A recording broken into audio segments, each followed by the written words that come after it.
우리에게 주시는 말씀 로마서 12장 1절 말씀입니다. 그러므로 형제들아 내가 하나님의 모든 자비하심으로 너희를 권하노니 너희 몸을 하나님이 기뻐하시는 거룩한 산제물로 드리라. 이는 너희가 드릴 영적 예배니라. 자, 하나님과 멀리 떨어지는 삶이 아닌 하나님과 동행하는 삶, 세 번째로 삶의 예배를 드립시다 라는 주제를 가지고 함께 말씀을 나누도록 하겠습니다. 자, 어떤 찬양팀 집회 때의 일이었어요. 어떤 자매님께서 찬양을 하시는데 그 모습이 매우 큰 은혜가 되었습니다. 너무 기쁜 표정, 그리고 힘찬 박수, 또 두 손을 들고 찬양하는 모습만 보아도 은혜가 되었습니다. 그 모습을 보는 많은 사람들이 저 자매는 얼마나 주님을 사랑하기에 저렇게 아름답게 찬양을 하는 것일까 라고 생각하며 그 자매를 바라보았습니다. 그러나 얼마 후 늦게 들어온 한 여자 성도님께서 이곳저곳을 기웃거리다가 마침 그 자매 옆에 한 자리가 비어있는 것을 보고 살짝 웃으면서 자매에게 저기 잠시만 들어갈 수 있게 조금만 비켜주시겠어요? 라고 이야기를 했어요. 그런데 은혜롭게 찬양하던 자매는요, 찬양에 방해받는 것이 매우 불쾌하다는 듯이 표정으로 짜증을 내고 에휴 라고 이야기하면서 그 여자 성도님을 못 본 채 하고 그냥 예배를 드린 것이었어요. 그 여자 성도님은 당황한 표정을 짓다가 이내 다른 곳으로 자리를 옮겨가게 되었습니다. 우리가 이 이야기를 통해 생각해 봐야 할 것이 있는데요. 찬양을 은혜롭게 한다고 과연 하나님을 올바르게 예배하는 것이고 하나님과 함께 동행하는 삶이라고 이야기할 수 있을까요? 제가 오늘 여러분들과 함께 나누고자 하는 것은 하나님과 동행하는, 또 하나님과 함께하는 사람들의 모습에 대해 함께 나누려고 하는데요. 먼저 오늘 말씀의 결론부터 말씀을 드리면, 하나님께서는 예배와 찬양을 통해 우리와 함께 거하시고 우리를 통해 영광을 받으시지만 이 모든 것이 우리의 삶 속에서 동일하게 나타날 때 그 사람이 진짜 하나님의 사람이고 하나님과 동행하는 사람이라고 말씀드리고 싶습니다. 그런 의미에서 여러분들은 주일과 평일 과연 동일한 사람으로 지내고 계십니까?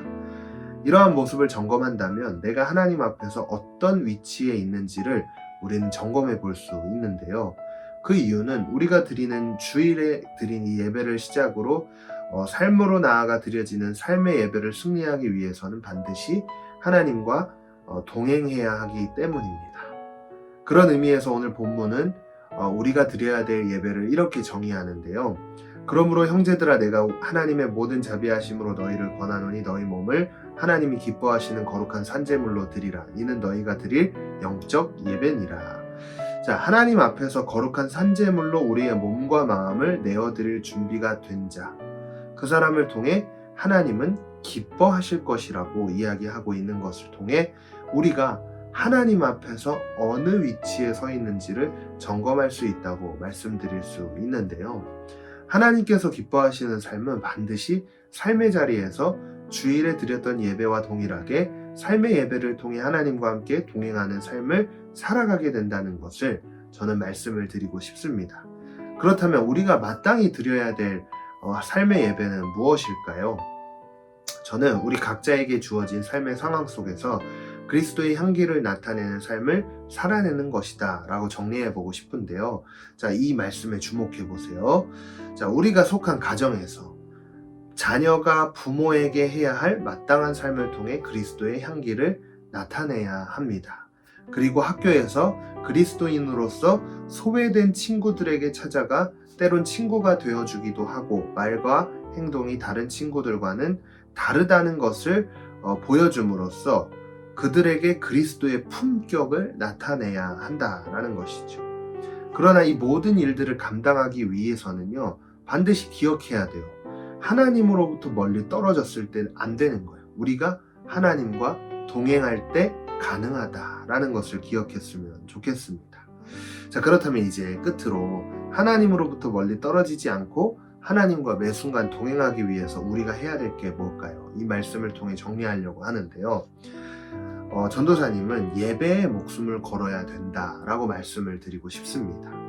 자, 예배를 통해 들려지는 찬양과 말씀, 그리고 기도를 통해 하나님께서 내 삶을 찾아오셔서 우리에게 은혜를 부어주시는데요. 그 은혜가 마침내 삶의 예배로 이어질 수 있도록 만들어준다는 사실을 기억해야 됩니다. 여름방학이 끝나고 가을에 접어든 지금, 시험 기간을 앞두고 누구보다도 분주한 삶을 살아가고 계신 여러분들의 상황을 누구보다도 전도사님은 이해합니다.